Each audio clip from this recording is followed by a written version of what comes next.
အားလုံးပဲမင်္ဂလာပါဗျာဒီဗီဒီယိုလေးမှာတော့ကျွန်တော်အခြေခံ Facebook setting ချိန်ကြီးတွေကိုပြပြပေးသွားမှာဖြစ်ပါတယ်မတည်သေးတဲ့သူတွေအတွက်ကိုရွေးပါတယ်ဗျာဒါကတော့ဘာလဲဆိုတော့ name ချိန်ကြီး name ပေးနီး follow ဖွင့်နီးပိန်နီး follower ဖော်နီးပိန်နီး joined ဖော်နီးပိန်နီး friend ပိန်နီးဖွင့်နီးတွေကိုကျွန်တော်ပြပြပေးမှာဖြစ်ပါတယ်โอเคဒါဆိုရင်ကျွန်တော်လုံနည်းလေးတွားလိုက်အောင်ကျွန်တော်ဒီ setting တွေကိုရင်သုံးသွားလိုက်ပါကျွန်တော်ဒီမှာ personal information တွေတော့တွားလိုက်မယ်ဆိုရင်ကျွန်တော် name ဆိုတာရှိပါတယ်ကျွန်တော် name ချိန်ဖို့ဆိုရင်ဒီ name ဆိုတာလေးနှိပ်လိုက်ပြီးတော့เนาะကျွန်တော်တို့ကိုချိန်မဲ့နာမည်ကိုဒီ first name middle name last name ဆိုတဲ့အကွက်လေး၃ကွက်ထဲမှာကိုချိန်မဲ့နာမည်ကိုပေးပြီးတော့ကျွန်တော်တို့ပြောင်းမှာဖြစ်ပါတယ်โอเคကျွန်တော်တို့ဒီလိုဥပမာအနေနဲ့တော့ဒီလိုမျိုးသုံးလုံးပေးလိုက်မယ်နော်ဝေအောင်ဖြိုးဆိုပြီးသုံးလုံးပေးပြီးတော့ကျွန်တော် review chain ဆိုနှိပ်လိုက်မယ်ဆိုရင်ကျွန်တော်ဒီလိုမျိုးအကန်လေးတစ်ခုပေါ်လာပါလိမ့်မယ်အဲ့ဒါမှကိုကဒီနာမည်သူပေးထားတဲ့နာမည်၃ခုတည်းကကိုအမှန်တဲ့နာမည်ကိုရွေးပြအောင်ဖြစ်ပါတယ်ကျွန်တော်ခုနဝေအောင်ဖြိုးလို့ပြောင်းခဲ့တယ်ဝေအောင်ဖြိုးတကယ်လို့အဲ့မှမကြိုက်ဘူးဝေဖြိုးဒါမှမကြိုက်ဘူးဆိုဖြိုးအောင်ဝေနော်ကိုမှန်တဲ့နာမည်လေးပေးပြီးတော့ကျွန်တော်ဒီမှာ password ကိုရဲ့ Facebook password ကိုထည့်လိုက်ရင်ကျွန်တော်ထည့်ပြီးတော့ကျွန်တော်စိတ်ချင်းကိုနှိပ်လိုက်မယ်ဆိုရင်ကျွန်တော်တို့ရဲ့နာမည်ဟာပြောင်းဝင်ဖြစ်သွားပါလိမ့်မယ်ဒါပေမဲ့တခုသိထားမှာကျွန်တော်တို့ Facebook ကနာမည်ပြောင်းဝင်ဆိုရင်ရက်60နေပြီးမှတစ်ချိန်ပဲပြောင်းလို့ရပါတယ်ဟိုကျွန်တော်တို့တစ်ချိန်ပြောင်းလိုက်ပြီဆိုရင်နောက်ထပ်ရက်60နှစ်လစောင့်မှာဖြစ်ပါတယ်နော်ရက်60စောင့်ကြမလို့ပဲねကျွန်တော်တို့ chain နဲ့နီးတွေရှိပါတယ်ဒါပေမဲ့အဲ့ဒီနီးတွေကမကောင်းပါဘူးဘာဖြစ်လို့လဲဆိုတော့ Facebook temporary နဲ့မကိုက်ညီလို့ပါတကယ်လို့ဒါဟို Facebook ကစစ်တဲ့ချိန်ကြရင်ကျွန်တော်တို့ရဲ့ Facebook account တွေကdisable လောက်ကြခြင်းเนาะဒီတိုင်း ID လောက်ကြခြင်းတွေအများဆုံးဖြစ်နိုင်ပါတယ်ခုဖြစ်နေတဲ့ disable လောက်ကြခြင်းတွေ ID လောက်ကြခြင်းတွေကခုလိုမျိုးပေါ့เนาะတရားဝင်မဟုတ်တဲ့နီးတွေတိုင်းလောက်ထားတဲ့အတွက်ကျွန်တော်တို့လောက်ကြတာများတာပေါ့เนาะ Okay ဒါတော့ကျွန်တော် name chain နေပေါ့เนาะရက်60စောင့်အောင်ပါ name chain နေနောက်ပြီးတော့ကျွန်တော် name ပေးနေဆိုခုန name နဲ့ပဲပါပဲเนาะအပေါ်မှာကျွန်တော်တို့other name ဆိုတဲ့နေရာလေးမှာကျွန်တော်တစ်ချက်တော့နှိပ်လိုက်ပါဒီနေရာမှာတော့ကျွန်တော်တော့နာမည်ပေးရမလို့ပေါ့နော်ဒီမဲ့ Okay ဒီ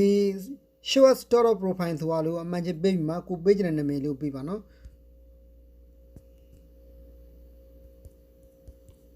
Okay ဒီပုံစံလေးဆိုရင်ကျွန်တော်တို့ရဲ့ profile main profile ရဲ့နာမည်ရဲ့ဘေးမှာဒီလိုမျိုးပေါ့နော်ခွင့်သာခွင့်ပေးနေနဲ့ဝေဖြိုးဆိုပြီးတော့အောက်က preview မှာပေါ်တယ်လို့မျိုးပေါ်မှာဖြစ်ပါတယ်ကျွန်တော် search နှိပ်လိုက်ပါဒါတော့ခုနကျွန်တော်တော့ပေးပြီးသားမလို့เนาะဒီမဲ့ that is really your name ဆိုပြီးပေါ်နေပါ Okay မပေးရသေးဘူးဆိုရင်တော့မပေးရသေးဘူးဒါမှမဟုတ်တခြားနာမည်ပြောင်းပေးရဲဆိုရင်ဒီနားမှာအဲ့လိုမပေါ်ပါဘူး Okay ဒါတော့ name chain နေပါ name ပေးနေပါเนาะ name ပေးပြီးသွားရင်ကျွန်တော်တို့ follow ဖွင့်နေပေါ့เนาะ follow ဖွင့်နေသွားမယ်ဆိုရင်ကျွန်တော်တို့ဒီ account setting တွေကနေပြီးတော့ကျွန်တော်ဒီ public post သွားမှာဖြစ်ပါတယ်เนาะကျွန်တော် public post သွားမှာဖြစ်ပါတယ်တကယ်လို့เนาะဒီနေ့မှတစ်ခုပြောချင်တာကကျွန်တော် public post မပေါ်ဘူးဆိုရင်ကျွန်တော်တို့ဟာတစ်ချက်သွားကြည့်ရမှာကိုယ့်ရဲ့ battery ဟာ session နဲ့အထက်ဖြစ်မှဒီ public post ပေါ်မှာဖြစ်ပါတယ်ကိုယ့်ရဲ့ battery ကိုတစ်ချက်ကြည့်ပါ session နဲ့အထက်ဆိုရင်တော့ public post ပေါ်ပါလိမ့်မယ် session နဲ့အောက်ဆိုရင် public post မပေါ်ပါဘူးเนาะ public post တင်ခြင်းနဲ့ဆိုရင် session နဲ့အထက်ထားမှတင်လို့ရမှာပါ okay เนาะ follower ဖွင့်ခြင်းလည်းကျွန်တော် session နဲ့အထက်မှာရမှာပါ okay ဒါဆိုရင် public post တစ်ချက်သွားလိုက်ပါ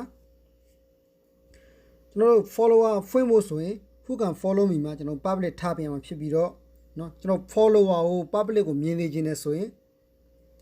ကျွန်တော်ဒီမှာ who can see your follower on your timeline ဆိုတဲ့နေရာမှာကျွန်တော်တို့ public ထားပြန်မှာဖြစ်ပါတယ်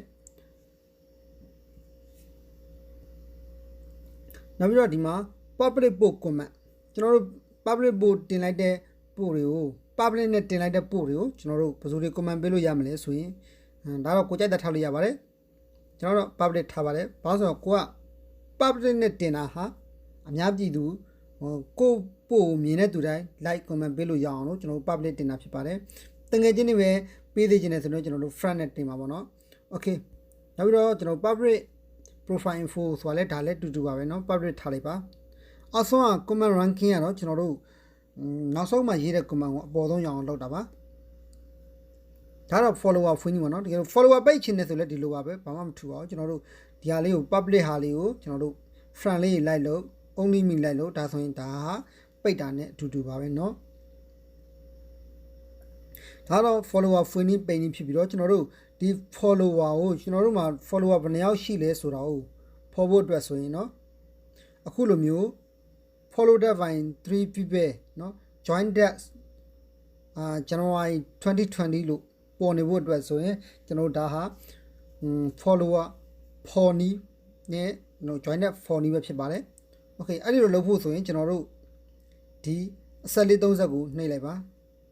ပြီးတော့ edit profile ကိုတွားလိုက်ပါအဲ့မှာကျွန်တော်တို့ detail ဆိုတဲ့နေရာမှာ edit ဆိုတာရှိပါအဲ့ edit ကိုနှိပ်လိုက်မယ်ဆိုရင်ကျွန်တော်တို့ဖွင့်ချင်တာဖွင့်ပိတ်ချင်တာပိတ်ဒီနားမှာအလွယ်တကူရပါတယ် okay ကျွန်တော် follower ဘန်ကိုပိတ်ချင်တယ်ဆိုရင်ကျွန်တော်တို့ဒီမှာအမှန်ကြီးလေးဖြောက်ပြီးတော့ join ကိုပိတ်ချင်တယ်ဆိုအမှန်ကြီးလေးဖြောက်လိုက်ပါ okay အဲ့ပြီးတော့ save လိုက်ပါsave လိုက်မယ်ဆိုကျွန်တော်တို့မရှိတော့ပါဘူး main profile ကြီးမှာတွားကြည့်မယ်ဆိုလေကျွန်တော်တို့ reflect တစ်ချက်ပြန်လုပ်မယ်ဆိုပျောက်သွားပြီဖြစ်ပါတယ်เนาะပြန်ဖော်မယ်ဆိုခုနနေရာအတိုင်းပဲเนาะဆက်လေး30ကိုသွား profile ကိုသွားနောက်ပြီးကျရင်ကျွန်တော်တို့ detail ကို edit နေအပ်ပြီးရင်ကျွန်တော်တို့အောက်မှာအပြလေးတွေဖြစ်အောင်အမှန်ကြီးလေးပေးလိုက်နောက်ပြီးကျရင် save လိုက်အောင်ပါပဲ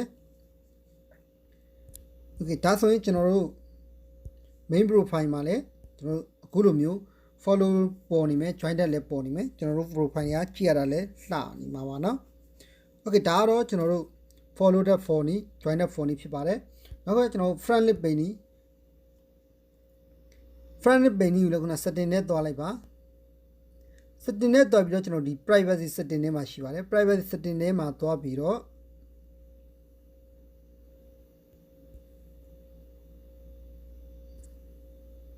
ဒီ privacy setting ထဲမှာတွားလိုက်ပါ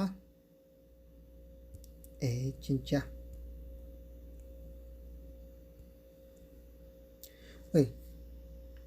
ဒီ private setting ထဲမှာကျွန်တော်တို့ဒီမှာဒီမှာခင်ဗျာနော် who can see your friend list ဆိုတဲ့ဒီအကွက်လေးကိုဒါကျွန်တော်တို့ only me ထားပေးလိုက်ပါ who can see your friend list ဆိုတဲ့ကွက်လေးကို only me ထားပေးလိုက်ကျွန်တော်တို့ friend list ဟာ